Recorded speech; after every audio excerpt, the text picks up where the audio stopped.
Keputusan Gubernur Kalimantan Timur Rudy Masud mengembalikan mobil dinas Range Rover senilai 8,5 miliar rupiah kini memunculkan kecurigaan lain.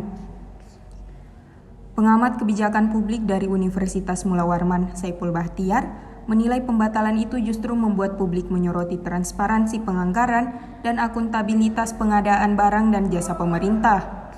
Proses pengadaan mobil dinas tersebut sejak awal sudah menimbulkan tanda tanya besar dari sisi penganggaran dan pengadaannya.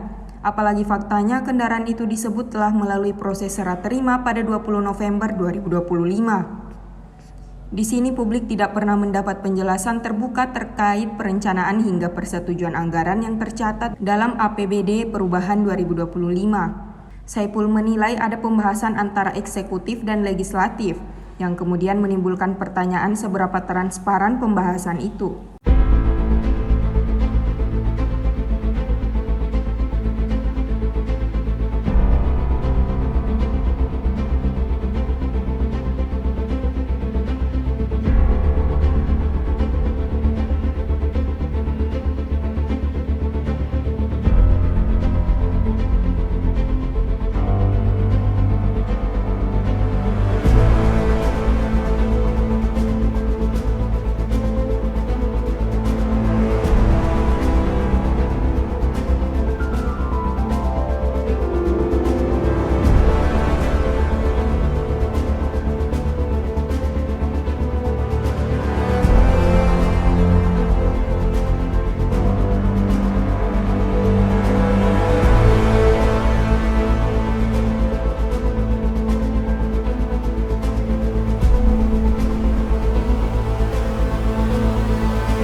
Tadi saya sudah jelaskan, pertama Pemprov bersurat kepada penyedia apakah berkenan. Nah, ternyata penyedia berkenan, dia sudah membalas surat. Saya baru tahu tadi sudah masuk.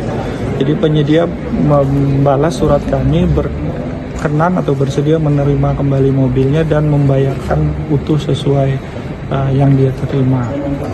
Di aturan setelah surat itu dua-dua bersepakat, maka dilakukanlah berita acara serah terima. Jadi barangnya diserahkan kembali. Nah, nanti akan diagendakan di Jakarta dalam waktu singkat ini. Kita kejar-kejaran waktu juga, jadi dalam waktu singkat ini kita akan serahkan kembali. Nah, di aturan ketika mobilnya sudah diserahkan kembali dan diterima, dibuktikan dengan berita acara serah terima, maka maksimal 14 hari penyedia harus menyetorkan kembali dananya ke kas daerah, dan itu disanggupi oleh uangnya kan nanti kembali berarti. Iya, nanti akan terlihat di neraca 31 Desember 2025 yang nanti paling akhir Maret ya, akan terlihat nanti ada saldo segitu. Download Tribun X sekarang, menghadirkan lokal menjadi Indonesia.